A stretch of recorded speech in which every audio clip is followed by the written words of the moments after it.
Shalom. Puji nama Tuhan. Hari yang penuh dengan tantangan, pergumulan, tapi ada sukacita karena kita milik kepunyaan Tuhan. Oleh sebab itu kita akan mau belajar mengenai ketaatan. Oleh sebab itu Bapak Ibu, mari kita satukan hati kita. Kita mau berdoa sebelum kita mendiskusikan kebenaran firman Tuhan secara bersama-sama. Mari kita satu dalam doa. Bapa, di dalam nama Tuhan kami Yesus Kristus, Tuhan dan Juru Selamat pribadi kami yang hidup, terima kasih Tuhan, Engkau begitu baik.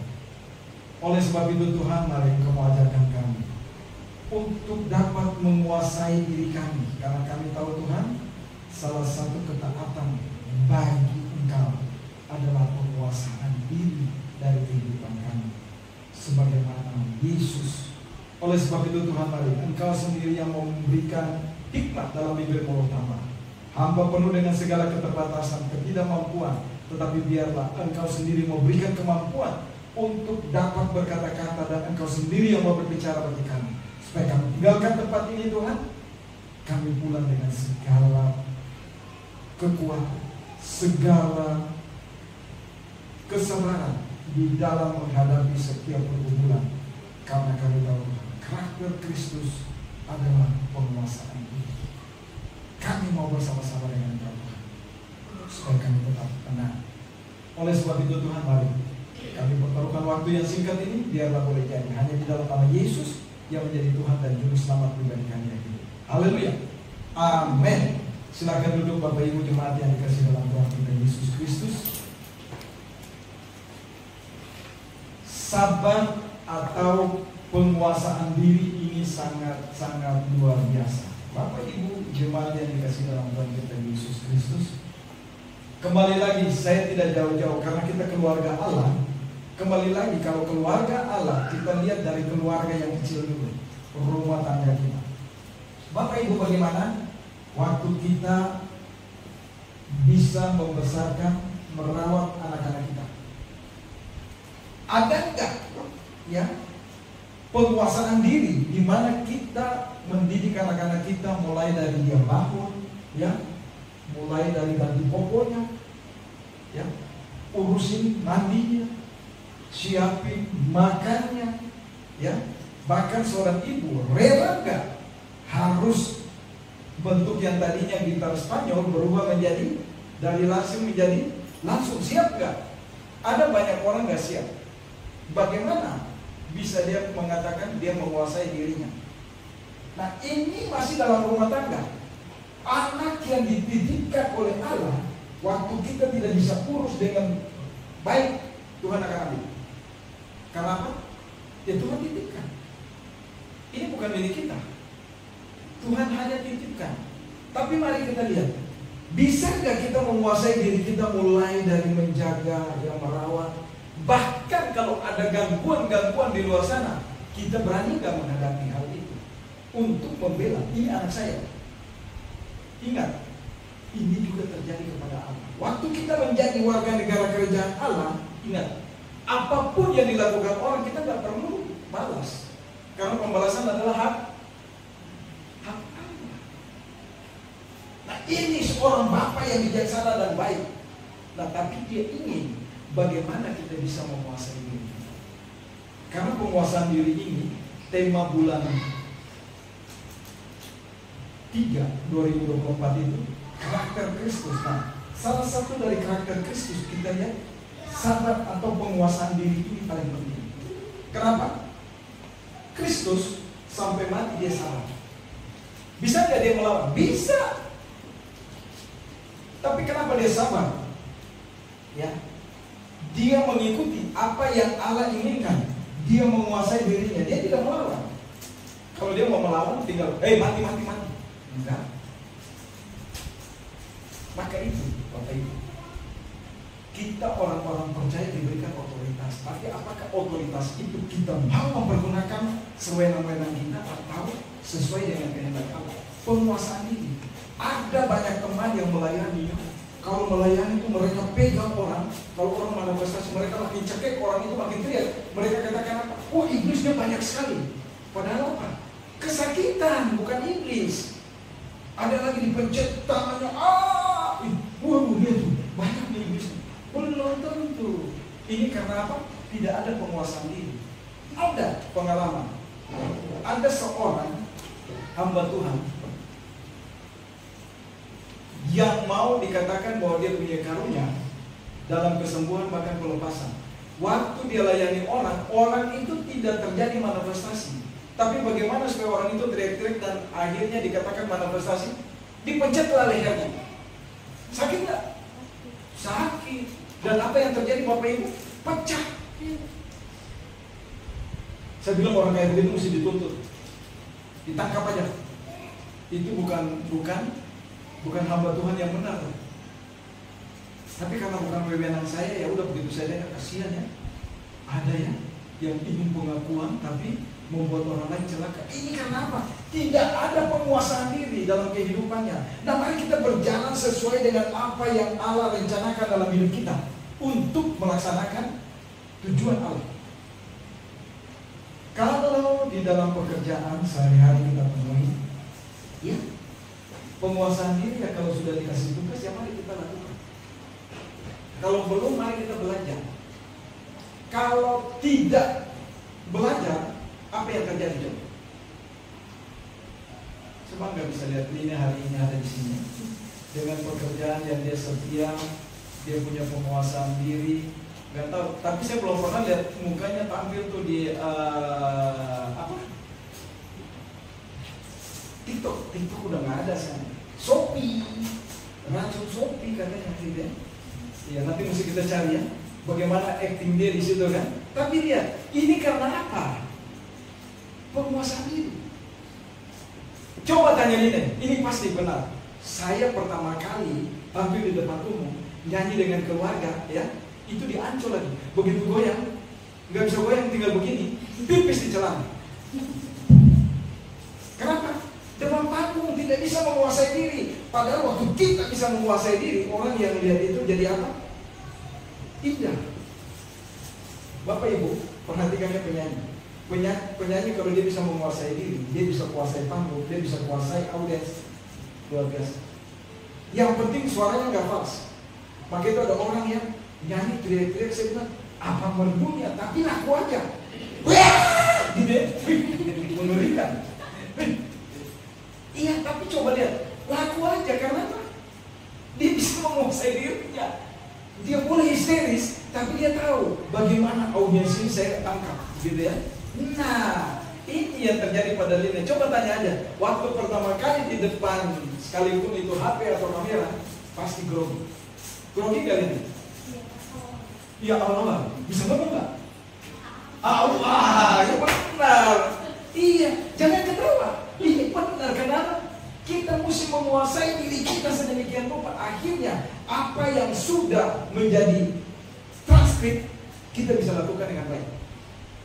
Tapi kalau belum, maaf ya Bapak Ibu, saya nih manusia jalanan, tapi waktu wajah baru, coba suruh wajah baru itu ada kami. Saya kumpul anak-anak jalanan, tampil di sana. Dan waktu itu satu-satunya TVRI, belum ada TV lain. Cuman saya, kami pakai baju biru muda, celana putih, begitu dilempar ke lapangan dari studio, lempar keluar, putus kepala, tangan-tangan jalan sendiri. Terus mereka bilang, ih kalian nyanyi bagus, tapi kok kayak hantu ya? Kepala jalan sendiri, tangan jalan sendiri, itu gimana tuh? Kita juga bingung, begitu lihat rekaman, kaget juga. Bisa ya Bapak Ibu? Tapi saya mau katakan, mari kita menguasai diri kita supaya kita tampil apa adanya. Ini dalam dunia nyata, bagaimana dengan Tuhan? Yang Tuhan inginkan sebagai milik kepunyaannya, penguasaan diri. Salah satu ciri dari Kristus. Dia sampai mati, dia tidak melawan. Karena dia tidak pernah katakan buat Yudas, "You salah Yudas." Enggak. Tapi Yudas memilih jadi kesalahan. Karena apa? Kesalahan Yudas di mana? Tidak ada penguasaan diri, datang minta ampun kepada Allah. Tapi akhirnya apa? Bunuh diri di pohon toge. Pohon toge lagi. Pohon apa? Coba, Yudas gantung diri di mana? Ini mesti anak yang jawab nih anak. Pohon ara. Karena jawaban dia waktu masih kecil dia dengar pohon toge. Pohon toge itu sebesar apa gitu ya. Tapi itulah anak saya. Bisa ya? Dia jadi ketawa. Iya, bikin malu aja Bapak Pendeta kan. Tapi saya dengar begitu saya senyum-senyum aja. Karena apa? Harus menguasai diri. Bukan anak itu harus dipukul, betul nggak? Tapi istri saya bilang, kamu tahu nggak? Anak kamu jawab itu jawaban pertanyaan yang paling gampang, tapi buat dia bikin sulit sekali. Masa Yudas mati gantung diri di pohon toge? Tapi itulah, perlu nggak saya mati? Enggak. Penguasaan karena kembali lagi, apapun yang saya lakukan buat anak saya bukan berarti jadi baik. Nanti dengan sendirinya kita mesti berikan yang terbaik. Bisa ya? Kalau kita nggak jadi contoh, bagaimana mereka jadi? Kristus sudah menjadi contoh lebih dulu. Dia taat sampai mati. Dia tidak melawan. Yudas kamu ya, neraka. Oh enggak, Yudas pilih untuk ke neraka. Kenapa? Dia tidak mau seperti Petrus, tinggalkan kelompok murid, tinggalkan Yesus dan balik dengan sadar, ya, saya tidak layak. Akhirnya apa? Petrus dipakai luar biasa. Mas perak ku tak punya, tapi dalam nama Yesus bangkit dan berjalan. Yudas bagaimana? Selesaikan itu secara itu dia pikir secara jantan gitu ya, secara gentle. Enggak, itu mati sia-sia. Karena itu Allah tidak inginkan. Waktu seseorang mengakhiri hidupnya dan mengakhiri hidup orang lain, tempatnya neraka. Tidak ada pengampunan. Kenapa? Kita lihat Kain dan Habel. Ada nggak pengampunan buat siapa yang bunuh siapa? Tidak ada. Itu pembunuhan pertama. Jadi sekalipun dia minta ampun, tetap karena nyawa kita hanya ada di tangan Tuhan. Bisa ya? Duduk pun bisa meninggal nggak? Berdiri pun meninggal. Ada orang yang sembahyang meninggal. Ada orang di mimbar begitu berkhotbah, jatuh sama mimbar-mimbar koyak, hilang. Saya nggak mau di mimbar, saya mau di tempat tidur aja. Tapi Ibu Ros, istri saya kadang-kadang kurang taat, penguasaan diri kan. Jangan. Udah gimana? Di ruang tamu aja. Udah mau meninggal di ruang tamu. Enak juga sih. Tapi nanti bagaimana Tuhan mau ya? Oke. Bapak Ibu, orang yang sabar melebihi seorang pahlawan. Ini kata firman Tuhan. Orang yang menguasai dirinya melebihi orang yang merebut kota. Luar biasa nggak? Orang yang sabar lebih daripada pahlawan. Satu, kalau kita mau jadi pahlawan, waktu ada tantangan dalam pekerjaan kita, lakukan. Bukan berarti mundur, cari pekerjaan baru. Itu namanya lari dari kenyataan. Tidak siap. Waktu kita lari dari kenyataan itu, kita pindah lagi ke pekerjaan yang lain. Bisa nggak kita hadapi? Ingat, firman Tuhan cuma katakan satu. Setia dengan perkara kecil, perkara besar akan kita beroleh. Jadi kalau kita mau dunia atau kita mau kaya, mulai dari kecil. Mulai dari kecil apa? Bapak Ibu, jangan kaget. Kalau seperti yang sekarang Bapak Ibu lihat saya, Ibu Ros dan anak-anak, ini bukan gampang. Istri saya tuh saking irit dan dia menguasai dirinya.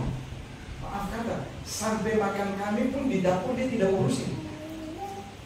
Cuma untung kami nggak kurang isi. Karena ada tempe, ada tahu ya. Kenapa? Iya. Dan saya tanya, kenapa duit itu kamu simpan nanti bisa beranak ya? Ya benar, duit beranak. Seperti Bapak Ibu lihat sekarang ya. Padahal ya ini hamba Tuhan itu kan punya otoritas. Untung saya tidak keluarkan kata-kata negatif. Kamu simpan duit nanti kita mati. Kan gitu ya. Tapi kamu simpan duit nanti duit beranak duitnya. Amin. Nah, dengan hal kecil akhirnya dia bilang apa? Enggak. Orang tua saya cuma berpesan kepada saya, ya, menguasai diri. Nah, kuasailah dirimu. Kalau kalian berumah tangga satu supaya punya rumah, coba belajar. Segala sesuatu boleh kamu miliki, tapi nanti sesudah punya rumah. Kenapa Bapak Ibu? Rumah itu adalah salah satu pepatah katakan rumah adalah istana. Nah, Kalau kita nggak punya rumah bagaimana? Apa yang jadi istana kita? Ini contoh ya. Nah akhirnya saya bersyukur. Duit itu beranak dan mulai kita punya kandang.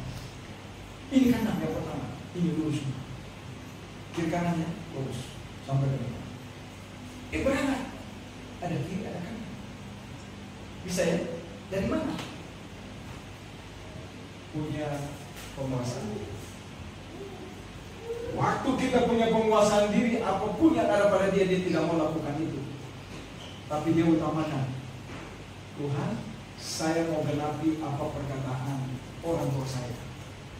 Biarlah suami, anak-anak saya makan ikan asin. Padahal saya orang Ambon tidak bisa makan ikan asin. Tapi ya, saya belajar mulai penguasaan diri dan bersyukur. Nah, oleh sebab itu Bapak Ibu, di sini ada firman Tuhan yang terambil dari 2 Samuel, tapi saya nggak ambil ini. Kalau saya ambil ini, banyak hal yang tidak menguasai diri mereka. Bahkan ada yang nanti kita lihat di sini mulai dari mulut, bibir, lidah, pikiran, tindakan, dia tidak ada di dalam 1 Samuel 13 ayat 1 sampai 19. Tapi saya mau dari seorang yang besar, seorang yang dipakai Tuhan hebat, tetapi tidak menguasai dirinya dan akhirnya apa? Tidak masuk tanah perjanjian. Siapa dia? Mari kita lihat. Bilangan 20 ayat 1 sampai 12. Bilangan 20 ayat 1 sampai 12. Kita silih berganti. Judul dan perikop yang diberikan oleh Lembaga Alkitab Indonesia, jilid baru yang kedua, ya, Alkitab jilid baru yang kedua. Ini dia. Belum bisa di-download ya. Miriam meninggal. Nah, saya nggak tahu di sana judulnya apa. Kan? Miriam mati. Mati dengan meninggal, enak mana? Meninggal. Tapi bahasa Indonesia mati juga. Ya kan? Ya meninggal juga sama aja. Maksudnya saya mau uji aja. Ternyata kita masih berhikmat semuanya. Oke. Saya baca ayat yang pertama, ayat kedua, ketiga sampai seterusnya kita silih berganti ya. Saya dari Alkitab Lembaga Alkitab Indonesia jilid baru yang kedua. Dikatakan begini. Ayat yang pertama. Kemudian orang Israel segenap umat itu sampai ke padang gurun Sin pada bulan pertama, dan tinggallah bangsa itu di Kades. Disitulah Miriam meninggal dan dikuburkan. Pada suatu kali ketika tidak ada air bagi umat itu, berkumpulan mereka menghubungi Musa dan Harun. Ya, ayat yang ketiga. Bangsa itu berbantah dengan Musa.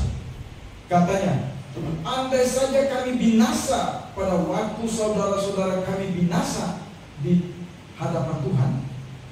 Mengapa kamu membawa jemaat Tuhan kepada gurun ini, supaya kami dan ternak kami mati di situ? Iya. Ayat yang kelima. Mengapa kamu memimpin kami keluar dari Mesir untuk membawa kami ke tempat celaka ini? Tempat bukan untuk menabur, juga tanpa pohon ara, anggur dan delima, bahkan air minum pun tidak ada. Maka pergilah Musa dan Harun dari umat itu ke pintu kemah pertemuan, lalu sujud, kemudian tampaklah kemuliaan Tuhan kepada mereka. Tuhan berfirman kepada Musa, ambillah tongkatmu itu, dan engkau dan Harun, kakakmu harus menyuruh umat itu berkumpul. Katakanlah di depan mata mereka kepada bukit batu itu, supaya diberi airnya. Demikianlah engkau mengeluarkan air dari bukit batu itu bagi mereka, dan memberi minum umat itu serta ternaknya. ayat 9 Bapak Ibu. Lalu Musa mengambil tongkat itu dari hadapan Tuhan seperti yang diperintahkan kepadanya. Ketika Musa dan Harun telah mengumpulkan jemaat itu di hadapan bukit batu itu, berkatalah ia kepada mereka, dengarlah kepadaku, hai orang-orang durhaka, apakah kami harus mengeluarkan air itu dari batu ini? Ayat 11.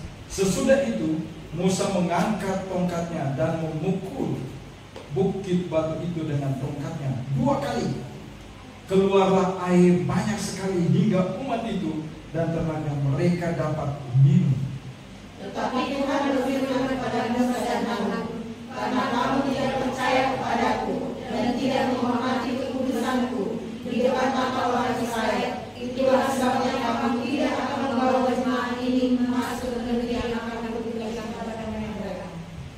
ayat 13, satu ayat tadi tambahan. Itulah air Meribah, tempat orang Israel terbantah dengan Tuhan atau berbantah dengan Tuhan, dan ia menunjukkan kekudusannya di antara mereka. Berbahagialah kita yang percaya, membaca dan merenungkan, bahkan melakukan dalam hidup kita hari pasal. Bapak Ibu, kalau kita lihat, ini sangat luar biasa. Mengapa sangat luar biasa? Kalau kita lihat orang yang badannya gede, apakah dia hebat? Boleh saja ototnya kuat, ya. Boleh saja dia bisa membengkokkan besi, tapi apakah rohnya juga taat dan tunduk kepada Allah? Ada satu kisah, kalau Bapak Ibu perhatikannya, Simpson itu dipakai Tuhan luar biasa. Tapi di mana penguasaan dirinya? Ada nggak penguasaan dirinya? Waktu Delila katakan, Simpson, di mana kekuatanmu? Apa yang terjadi? Simpson katakan, jangan kamu tanya-tanya itu. Tapi apa yang dia lakukan? Lihat, ya. Karena tipuan, rayu iblis menguasai apa? Pikiran. Ini sasaran pertama. Sasaran pertama dari Simpson pikiran. Begitu juga dengan Musa. Coba kita perhatikan. Saya catat di sini ada beberapa hal. Yang pertama, ayat 89 itu buat Musa ya. Ambillah tongkat itu. Ini satu perintah yang harus dilakukan dan taat Musa lakukan itu kepada bangsa Israel. Kenapa? Cuma dikatakan ambil tongkat dan tunjukkan kepada bukit batu itu. Ada nggak ketaatan bagi Musa? Nah, sama seperti Simpson, sama seperti yang lain. Kalau kita lihat di 2 Samuel, itu juga lebih jelas. Masa saudara perempuannya sendiri dia ambil untuk menjadi, kalau diambil nggak boleh. Apalagi saudara, umpamanya saya punya adik perempuan atau punya kakak perempuan, nggak boleh menikah. Itu pasti cacat. Tapi kalau di suku lain boleh, tapi kalau di kami nggak boleh. Saya nggak tahu. Kata orang, adakah di sana salah satu suku dari Israel yang hilang? Saya juga nggak tahu. Jadi harus lakukan. Nggak boleh lakukan perkawinan saudara. Nah ini yang perlu kita melihat, perhatikan bahwa penguasaan diri itu penting. Simpson maupun Musa tidak menguasai diri. Tapi hebatnya Abraham. Kamu tunggu aja. Dia tunggu enggak? Dia punya penguasaan diri, dia tunggu. Bahkan coba, ponakannya mau tempat yang mana? Ponakannya siapa, Ibu Ros? Sodom dan Gomora. Nah, kita mesti belajar. Ibu Ros mesti belajar nih buat kaum ini. Ya. Waktu ponakannya tinggalkan dia, mengambil dan memilih tempat yang benar-benar subur. Tapi coba, tidak ada penguasaan diri. Akhirnya apa? Dihantam oleh Allah. Api dari langit itu membakar. Bisa Bapak Ibu? Ini yang terjadi. Tapi coba Abraham bagaimana? Abraham di tempat yang sederhana. Di tempat yang kalau mau dibilang, waduh apa ya? Bisa nggak teman saya hidup? Tapi bagaimana coba? Dia menjadi bapak orang beriman. Ini luar biasa. Penguasaan diri dari Abraham luar biasa. Dia tidak tergiur dengan segala tipu daya yang ada di dalam dunia ini. Dia tetap stabil dengan tujuan dan visi yang jelas. Oleh sebab itu Bapak Ibu, kalau kita lihat dari gambaran ini ya, sangat jelas bahwa kita dituntut atau Musa dituntut ya, juga di dalam 2 Samuel itu dituntut, bahkan Simpson, siapapun kita sebagai orang dituntut untuk apa? Menguasai diri. Kalau Allah berfirman begini, jangan karena mata, kamu berbuat dosa. Tapi ya sekarang zamannya canggih, nggak apa-apa dong. Ngintip-ngintip dikit, nggak ada orang yang lihat ini. Tuhan lihat nggak? Halo? Nggak usah banyak, nggak usah lewat mata. Apa yang ada di hati kita aja. Waktu kita ingin melakukan kejahatan, Allah tahu nggak? Halo? Tuhan minta nggak banyak. Kasihilah Tuhan Allahmu dengan segenap.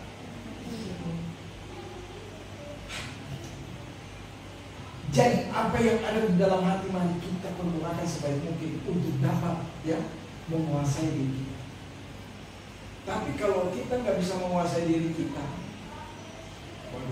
hati kita kan selalu bergejolak ya. Apalagi kalau maaf di pekerjaannya Line kan, ayo yang XXL boleh nih, cocok, tergiur gak? 300, bagi korting. Tergiur gak Bapak Ibu? Halo? Tapi saya matikan semua. Baju saya gak pernah saya buat. Ini pemberian orang. Cuma saya pakai ongkos jahit. Ini celana udah berapa? Dari cashnya belum ada. Masih ada aja. Awet ya? Awet. Karena banyak pemberian orang jauh masih ada. Jadi kalau lihat ini lihat itu enggak. Setelah pandemi aja karena banyak mesti nongkrong sana sini begitu ya. Bukan nongkrong, maksudnya kerja bakti sana sini. Ya udah, revise dulu. Tapi saya mau katakan begini, itu mulai dari hati kita. Waktu kita melihat hati kita bekerja, pikiran kita tergoda nggak? XXL mulai deh. Kata tetangga tidur saya suka begini, ini berapa jengkal ya? Oh ini cocok nih. Bungkus racun sok mulai. Tapi nggak apa-apa ini. Kalau kamu bisa bikin begitu, berarti kamu bisa menguasai diri dan bisa membuat orang-orang yang menguasai diri disobek-sobek hatinya. Apalagi yang tutup-tutup hidung deh. Ibu Ros. Ya, saya mau katakan itulah. Jadi waktu Allah katakan cuma buat Musa, kamu ambillah tongkatmu itu. Tunjuk. Hanya perintah. Yang dimana Allah ingin supaya Musa itu punya penguasaan diri dan melakukan hal itu, tidak melawan dan mata-mata. Ini yang pertama, ini paling indah. Oleh sebab itu Bapak Ibu kalau kita lihat ya, penguasaan diri yang dilakukan oleh Musa ini tidak ada sama sekali penguasaan diri. Karena ayat 89 itu cuma dikatakan ikut. Tapi apa yang terjadi? Karena apa? Pikirannya mulai dihantui. Bangsa Israel selalu bersungut-sungut. Yang terngiang-ngiang di pikiran dia apa? Ini orang gak tahu diri ya. Apa sih yang kurang dari Tuhan? Yang Tuhan ingin saya lakukan untuk kalian, sudah semua saya lakukan. Tapi apalagi yang kurang? Masa minum aja satu hari kok bersungut-sungut gitu ya? Coba, waktu Tuhan memimpin Musa dan bangsa Israel keluar dari tanah Mesir, mereka diberikan makan nggak? Nggak perlu masak loh. Kalau sekarang saya mantu. Tapi kapan terjadi? Ya, ada di Indonesia Timur sama. Itu di satu daerah di NTT, itu sampai air bisa jadi ambung. Mereka berdoa 3 hari 3 malam. Air jadi ambung. Dan itu heboh. Bahkan pencurahan Roh Kudus pernah terjadi di sana. Orang bisa bahasa, batu-batu bisa berbunyi. Seperti apa kata Alkitab. Hebat. Tapi sekarang kemana? Tidak ada penguasaan diri, semua hilang. Jadi kita nggak bisa bangun. Semua ada di sini. Dari sini akan muncul ke sini. Tapi mulai dari mana? Inilah pintunya. Mata. Oleh sebab itu Bapak Ibu, pikiran adalah salah satu sasaran empuk dari iblis. 3 sasaran empuk dari iblis suka menghantam kita. 1, pikiran. 2, mulut. 3, hati. Tapi kita bisa tukar juga. Waktu iblis menyerang kita lewat hati, pikiran kita terganggu. Mulut kita mulai keluarkan kata-kata apa? Saya nggak suka tuh. Orang itu gak bagus tuh. Bikin malu aja kita. Berkata-kata yang gak benar. Jangan. Ingat firman Tuhan katakan apa? Waktu orang berbuat salah buat kita, kita perlu lakukan salah gak?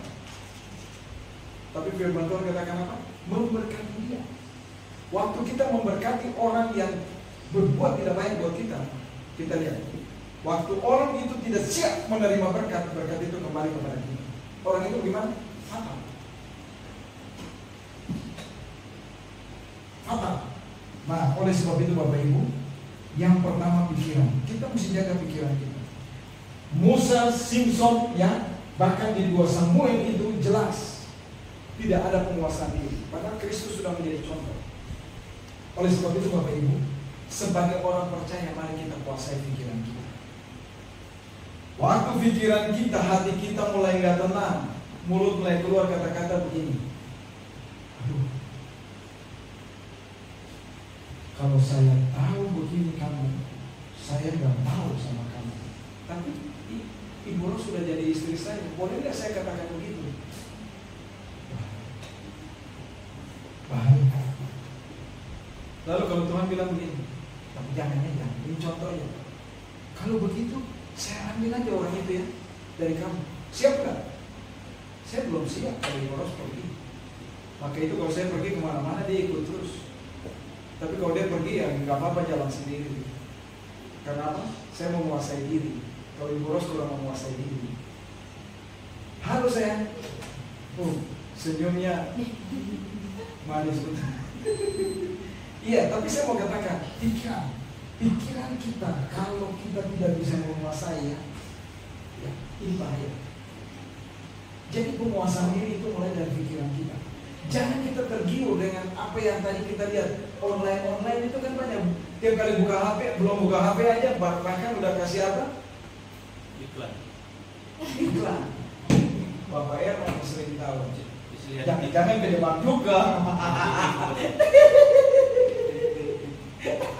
Ini dia ya, ini iklan. Begitu keluar kan, bukan dulu mulai kan, mata kan. Tapi sebelum mata apa? Pikiran dulu kan, bisa kebalik-balik. Pikiran dulu, pingin tawa. Begitu mata dia, wih, diskon XXL, nikah dada sekian, 300. Tapi ternyata tetangga tidur saya ini suka beli bukan yang pas, di offer ke anak-anaknya. Anak-anaknya suka ini mama nih kan, salah lagi, tapi untung lagi kita. Apalagi yang bontot, mak, kayak kemarin, waduh, udah main mak aja gitu ya. Tapi saya mau katakan begini, mari kita belajar. Tanpa kita sadari, seperak itu yang keluar, ya. Kalau 1 minggu 3 kali seperak itu, 1 bulan berapa? Bisa? Akhirnya dapur ngebul nggak? Kurang Pak. Jadi kalau sudah katakan buat saya kurang, apa yang saya harus lakukan? Bisa ya suami itu lakukan segala cara dihalalkan untuk mendapat dan mencukupi. Ini bahaya. Tapi mari kita sama-sama belajar. Kalau sudah berumah tangga, mari kita sama-sama menguasai diri. Penguasaan diri itu paling penting. Mulai dari apa? Pikiran. Jangan tergoda. Kalau orang katakan, ih, itu bagus, saya lihat dulu lah. Saya mau ke mall cuci mata. Pasti belanja nggak? Itu nilai kata nilai. Jadi kalau sudah ke mall, tergoda pasti apa? Belanja. Tapi mari kita menguasai ini. Itu pikiran yang pertama ya.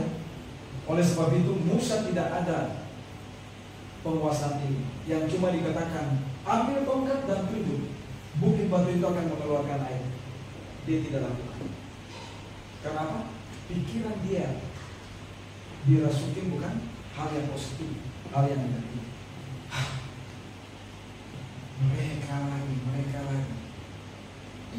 yang Tuhan tidak inginkan. Tapi penguasaan diri itu mulai dari pikiran kita. 2 Korintus 10 ayat 5b dikatakan begini. Ya. Kami menawan segala pikiran dan menaklukkannya kepada Kristus. Kami menawan segala pikiran dan menaklukkannya kepada Kristus. Kenapa? Kita tundukkan semua itu kepada kemuliaan Allah. Waktu kita bisa lakukan itu, maka kita akan menjadi pemenang. Itu satu poin. Berarti awal dari kesuksesan kita ada di pikiran kita. Nah, mari kita lihat yang kedua. Saya percepat aja karena ini banyak. Yang kedua, apa yang ada di pikiran Musa sebenarnya tidak ada hal yang positif, hanya hal negatif, kerugian besar bagi Musa. Oleh sebab itu yang kedua, kita perhatikan lidah ya, apa yang dikatakan oleh Musa. Dia katakan apa? Bangsa keras tengkuk. Padahal nggak ada tuh di skenario. Tuhan bilang, kamu marah-marahin aja tuh bangsa Israel, cuma tunjuk kok dan berikan minum. Tapi dia actingnya apa? Dia tambah. Ini kalau tokoh besar Indonesia yang sudah meninggal, itu kalau ada di skrip, dia nggak pernah ada. Jadi kalau tanya, kami ini dulu memang di jalanan itu dipakai banyak. Bahkan di Keramat itu banyak artis dari Keramat. Jadi figuran, jadi bintang film, banyak. Nah, tapi begini, di skrip itu kan dikasih, ya ini begini ya sama kayak main fragmen. Tapi ada satu artis besar, itu nggak mau. Dia selalu improvisasi sendiri. Dan selalu masuk aja. Bahkan tertarik aja buat orang. Bisa ya? Nah ini juga bahaya. Jadi Musa ini bukan pemain, ya, bukan seorang tokoh yang dimana dia itu harus berakting di hadapan Allah. Dia harus lakukan apa yang Allah inginkan. Tapi coba kita lihat, dengan ucapan dia berakting. Hei bangsa keras tengkuk, apa maunya dari? Coba dia bukan katakan dari Allah lagi, tapi dari saya, dari kami. Wah, seolah-olah dia yang mengeluarkan air dari batu. Ini tak boleh. Kalau sama Allah kita nggak boleh. Ya katakan ya, tidak katakan tidak. Maka itu saya didik istri saya katakan apa? Mom, kalau kita berumah tangga satu, tolong kalau tidak ada apa-apa di rumah, jangan pergi ke keluargamu. Kalau kamu pergi ke keluargamu, kamu makan di sana, jangan balik. Tinggal aja di sana selamanya. Kedua, tolong ya, jangan kamu minjam ini, minjam itu. Pinjam sih enak, tapi pulangnya gimana? Bisa Bapak Ibu perhatikan. Tapi kalau kita taat kepada Allah, ya, kalau kita taat dengan diri sendiri dan Allah, jangan. Ada satu ketika, ini lidah ya, istri saya bilang, Pak, saya mau pulang kampung. Ibunya sakit. Saya bilang, oke, bawalah si keset mama kakaknya masih kecil, bawa. Waktu itu saya bekerja sambil melayani. Jadi ada orang tawarin di asrap pekerjaan, ya udah kerja sambil melayani, cukup. Pinjamlah dia pulang. Bapak Ibu, waktu dia pulang, tapi saya lebih taat kepada Allah. Saya lebih menguasai diri saya dengan segala kelimpahan. Saya katakan apa? Tuhan, Engkau panggil saya bukan untuk yang lain, tapi untuk pekerjaan. Saya tinggalkan.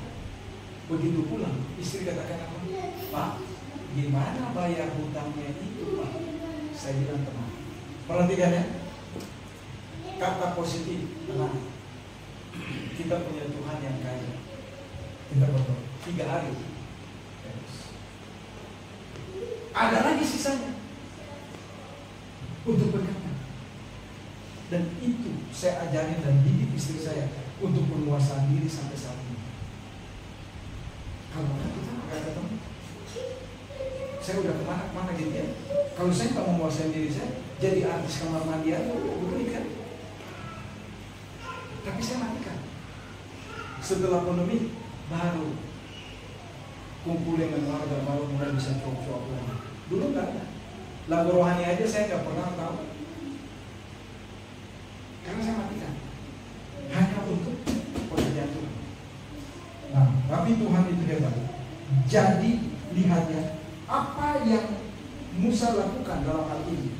Apakah dia menguasai lidahnya? Tidak. Dia mengeluarkan kata-kata yang negatif. Bangsa yang keras tekuk, mau apa kalian daripada kami? Apa nggak cukup selama ini yang kami perbuat? Nggak boleh. Tuhan nggak kasih di skripnya seperti itu. Tuhan cuma katakan, tunjuk saja, udah kasih, lakukan saja. Tapi inilah, tidak ada penguasaan diri sehingga lidahnya pun dia tidak memakai untuk kemuliaan nama Tuhan. Amsal 21 ayat 23 katakan gini, siapa memelihara mulut dan lidahnya, memelihara diri daripada kesukaan. Jadi memelihara mulut dengan lidah berarti dia menjaga dirinya untuk jatuh ke dalam hal-hal yang tergoda dan pencobaan. Jadi kesukaan itu jauh dari mulut kita. Ada juga orang katakan begini, mulutmu adalah harimau. Itu kata ibu-ibu ya. Tapi mari kita jaga mulut kita supaya jadi apa? Jadi air yang sejuk untuk diri kita, orang lain, dan untuk kemuliaan Allah. Jadi Allah menciptakan lidah dengan maksud agar manusia dapat mewujudkannya, berkata-kata dengannya dan berkata-kata dengan sesama. Jadi dengan bibir mulut kita, suka-sukamu Tuhan. Oh, lagu tadi kalau saya nyanyi sendiri bukan saya cuma goyang, tapi saya bisa nangis. Apa sih yang saya mau suka-suka dengan Tuhan? Kalau saya tidak ada penguasaan diri, terus lagu itu saya nyanyi, enak enggak? Suka-sukamu Tuhan. Kayaknya mau berantem sama Tuhan ya. Suka-sukamu Tuhan. Bukan goyangnya enak, suka-sukamu Tuhan. Aduh. Tapi mari kita menguasai diri kita, sehingga pujian itu waktu kita nyanyi, ungkapan yang penting, diucapkan banyak ketawa. Suamimu berkhotbah bukan pelawak, jangan ketawa. Ini benar, ya kan? Kalau orang tidak tulus melakukannya, coba kalau dia nyanyi gimana? Suka-sukamu Tuhan, suka-sukamu Tuhan. Ini Tuhan bilang kamu yang lemah, ajak saya berantem ya. Kok suka-suka? Tapi coba, iya kan? Suka-sukamu Tuhan, kan indah kan? Suka-sukamu Tuhan. Kenapa kita tulus? Waktu kita ambil pujian itu menjadi satu rupa yang harus bagi kemuliaan nama Tuhan. Amin. Amin. Karena bibir mulut, lidah yang Tuhan berikan hanya untuk memuliakan Dia. Iya kan? Dan waktu kita katakan sesuatu, buat anak kita, buat suami, buat istri kita, buat orang lain, diberkati. Iya, amin. Kami itu selalu kasih semangat buat orang. Anda akan diberkati. Kalau orang itu nggak mau dengar bahwa dia mau diberkati, dia berkati itu kembali kepada kami. Ya kami tinggal terima aja. Yang penting kami keluarkan, Anda diberkati. Kalau Anda taat dan Anda tulus melakukan dengan setia apa yang Allah ingin, Anda diberkati. Mana mungkin? Ya udah, berkati kembali kepada saya. Jadi setiap kata-kata yang positif keluar dari mulut kita, itu akan kembali positif buat kita. Tapi kalau negatif, saya dulu, saya mati. Hidup kita enak kan? Mati. Sekalipun kita banyak duit, diberkati, tapi kita mati. Mati apa? Mati rohani. Mati rohani. Karena apa? Lidah ini sudah mendatangkan hal negatif buat diri kita, mematikan semangat kita, membuat kita down. Akhirnya apa? Yang tadinya Tuhan sudah siapkan berkat bagi kita, hilang. Nah itu yang kedua. Yang ketiga, yang tidak ada pada Musa, ya mata. Nah itu yang tadi saya katakan, mata adalah jendela buat kita bisa melihat dunia ya. Tapi ada lagi kalau di bagian pendidikan itu buku jendela dunia. Tapi kalau ada buku gak punya mata, bisa nggak? Bisa. Orang buta bagaimana bacanya? Bahkan dia tahu loh. Ya? Baik. Kita tahu nggak? Ada penyanyi buta dari Indonesia bisa ngetrend, mau memecahkan rekor di Waduh, ternyata pada ikutin juga, ini ada penguasaan diri deh. Tapi nggak apa-apa. Ya, mata kan untuk melihat hal-hal yang positif. Dan di situ kita lihat bahwa Allah itu tidak pernah milih kasih. Coba nggak bisa lihat kan? Tapi coba dia bisa nyanyi dengan penyanyi-penyanyi luar negeri katanya dia ikutin terus. Ternyata Bang Raffi punya adik yang mau ketinggalan. Saya pikir saya aja yang ketinggalan. Ternyata dia juga nggak mau. Coba buta kan? Tapi coba Tuhan pakai. Jadi mari kita mesti perhatikan, mata di sini bukan mata jasmani saja, tapi mata hati lagi. Bagaimana kalau kita tidak punya mata hati? Ada orang yang membutuhkan, tapi kita buta, kita nggak mau tahu. Kita lihat nih, berarti mata hati kita buta, tidak bisa melihat. Tapi kalau mata hati kita terbuka melihat, mata jasmani juga akan mengikuti. Tanpa sadar bisa air mata itu keluar. Maka itu saya kalau puji-pujian tertentu, saya dengar aja, aduh, bisa nangis sendiri. Tapi saya nangis nggak pernah istri dan anak-anak tahu, karena nggak perlu kan. Pria itu harus apa? Apalagi bapak rumah tangga harus apa? Harus tegar gitu ya. Harus apa lagi? Waduh, gagah. Padahal dia nggak tahu. Bapak-bapak itu rapuh non. Sama di sini. Odin ketawa aja nih, aduh. Odin, coba kalau pulang-pulang beli buah payang, ini buah payang. Senang sekali. Penguasaan diri paling penting. Oke, itu mata. Jadi kalau mata itu mari kita perhatikan ya.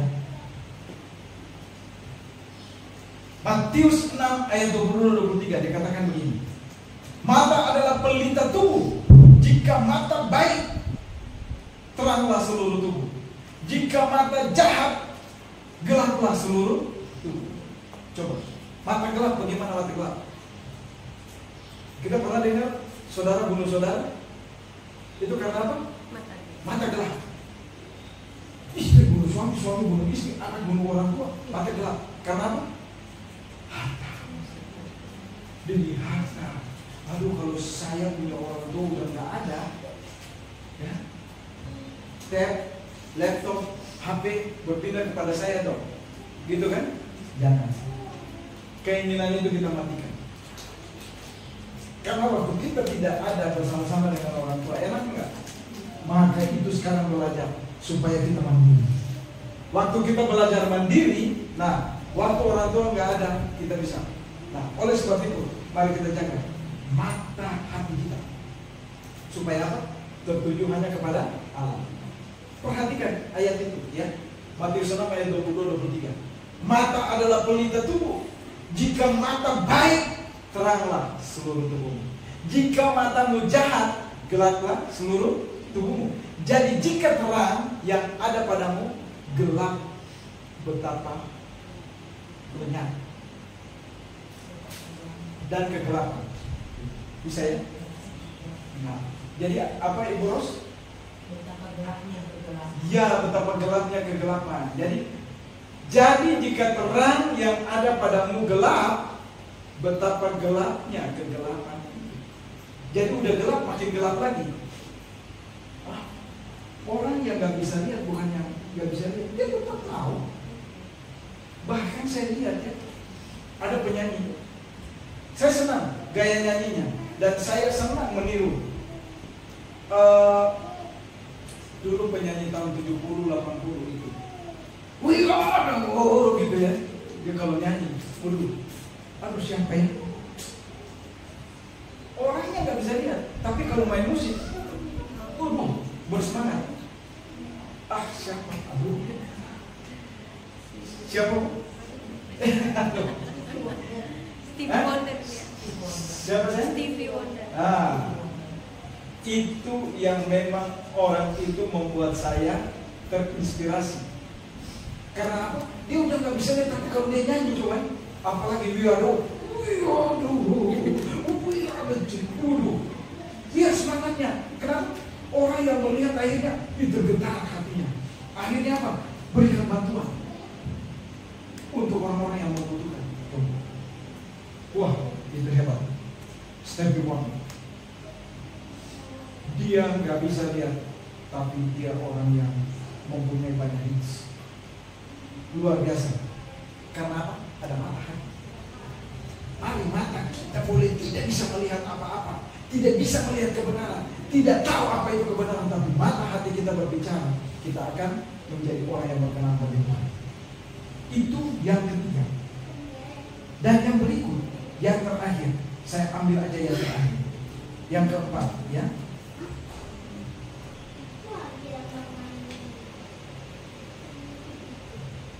Kalau kita lihat dampak dari ketidaktaatan, apa hasilnya bagi kita?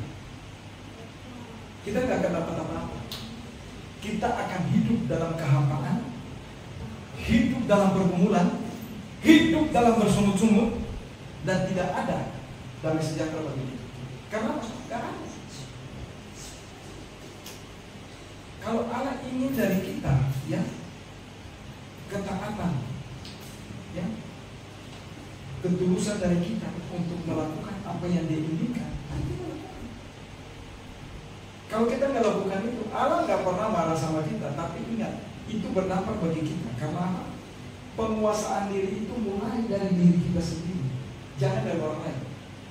Kita mau maju bukan harus orang lain. Kalau saya mau berhasil, saya mesti tunjukkan attitude saya, apa kan? Attitude unbidden. Orang pintar, orang punya pengetahuan. Ada orang pintar, lulusan dari UI, tapi nggak bisa apa-apa. Malah masalah sini itu pintar, nilainya luar biasa. Hukum apa yang kurang? Bahasa, 3 bahasa. Penguasaan diri bukan. Waktu kita bisa menguasai diri, berarti attitude kita bagus. Kalau attitude sudah bagus, yang ngikutin apa lagi? Semua. Saya dulu sebelum bertobat, semua curang. Jelek. Mulai dari apa? Gak bisa ketemu orang. Kalau ketemu orang mabuk dulu, attitude-nya bagus gak? Gak bagus. Minder, ya, tersisi. Mau pasang alat musik, ya, artis-artis mau latihan, mabuk dulu. Untung gak kestrol. Saya pikir-pikir bodoh juga ya. Untung gak mati tuh, meledak tuh alat-alat. Udah miring-miring masih colok, benar-benar juga. Apa yang gak benar nih? Oh, istilah benar juga. Jadi ke bawah sekarang ya. Jadi bisa tahu, oh ini enak, gak enak, ini enak, ini gak enak. Tapi jadi sih, karena penguasaan diri. Waktu bertobat saya mulai menguasai diri dan saya cuma katakan, Tuhan, hari ini kalau saya bisa tinggalkan dunia ini beda dengan besok apa? Silakan Tuhan. Siapakah aku ini Tuhan? Jadi biji matamu. Siapa sih? Kalau kita jadi biji mata Tuhan bagaimana? Pertama harus menguasai diri. Ini karakter pertama dari Kristus. Waktu kita bisa menguasai diri, maka keberhasilan kita akan beroleh. Tapi kalau kita tidak bisa menguasai diri, bagaimana coba? Di kantor kita ribut sana sini, ya kan? Kita nggak bisa hilang kendali. Begitu lihat duit ada di meja sana, bagaimana supaya duit itu bisa pindah ke kantong saya? Bisa ya? Nggak boleh. Penguasaan tinggal itu hak orang lain. Maka itu anak saya aku kerja di tempat yang pegang duit puluhan juta. Dia bilang apa? Buat 88 deh. Gue suruh aja tuh. Ya, teman-teman yang bersih-bersih, lu ada duit belanja dulu gado-gado, gue makan. Gajian gue bayar. Ngapain gue mesti pakai duit orang? Ini bukan duit gue. Hebat. Itu namanya penguasaan diri. Semua ada di sini. Mata, terus mulut. Karena apa? Di sini bersih. Mata. Oleh sebab itu Bapak Ibu, dampaknya bagi kita orang yang tidak menguasai diri, kita tidak akan beroleh apa. Apapun yang kita berusaha, kita akan tetap merasa kosong. Tapi coba dengan pekerjaan yang kecil sekalipun, waktu kita setia dan menguasai diri, Tuhan akan berikan yang besar. Amin. Oleh sebab itu Bapak Ibu, hasil akhirnya dari penguasaan diri indah pada waktunya. Mari kita sama-sama buka Pengkhotbah 3 ayat 11. Kita sama-sama baca. Saya tidak mau baca sendiri. Karena apa? Waktu kita bisa menguasai diri dari pertama, ya, karakter Kristus, maka ini yang kita akan peroleh. Yang sudah dapat katakan amin? Amin. Ya, mari kita baca bersama-sama 2, 3, 4. Mata adalah pendengar. Bukan, Pengkhotbah 3 ayat 11. Geser ganti geser. Iya, Pengkhotbah 3 bukan Matius 3 atau berapa itu ya. Mari kita baca bersama-sama 2, 3, 4. Dia membuat segala sesuatu indah pada waktunya, maka Dia memberikan kekekalan dalam hati mereka. Tetapi manusia tidak dapat dilangi pekerjaan yang dilakukan Allah dari awal sampai akhir. Amin. Iya, semua indah pada waktunya kalau kita mau menguasai diri. Jadi kalau ada orang berbuat jahat buat kita, ada orang punya tujuan yang tidak benar bagi kita, apa saja yang dilakukan bagi kita, kalau kita tahu bahwa kita adalah milik Allah, mari bersama-sama dengan Allah. Waktu kita bersama-sama dengan Allah, segala perkara kita dapat lakukan bersama dengan Allah. Apa saja yang tidak mungkin bisa menjadi, karena Allah melihat siapa kita. Allah mengenal siapa kita kalau kita mau. Oleh sebab itu Bapak Ibu, untuk menutup, orang yang menguasai diri adalah orang yang hidup oleh Roh. Ingat, badan gede, berotot, bisa membengkokkan besi, ya, bisa makan beli, tapi belum tentu hidup dalam Roh. Rohnya bisa padam. Tapi kalau orang hidup oleh Roh, ya, dan dipimpin oleh Roh, ia seperti seorang pahlawan. Nah, ini luar biasa. Sudahkah kita hidup oleh Roh dan dipimpin oleh Roh, atau kita hanya setengah-tengah hidup dalam pimpinan Roh? Kalau orang setengah-setengah hidup dalam pimpinan Roh ini, suka-sukamu Tuhan, suka-sukamu Tuhan, suka-sukamu Tuhan, suka-sukamu Tuhan. Nah, gak boleh begitu. Kalau suka-suka, suka-sukamu Tuhan, suka-sukamu Tuhan. Gak apa-apa dong, kita suka bersama Tuhan kan. Karena apa? Enjoy bersama Tuhan. Hidup oleh Roh, itulah dipimpin oleh Roh. Nah, sesudah kita menyadari hasil orang menguasai diri yang hidup oleh Roh dan dipimpin oleh Roh dengan totalitas hidupnya dari orang yang hanya setengah-setengah, bagaimana hasilnya? Hasilnya apa? Pengkhotbah 3 ayat 11. Indah pada waktunya. Semua indah pada waktunya. Amin. Amin. Mari kita tutup kepala dan kita berdoa.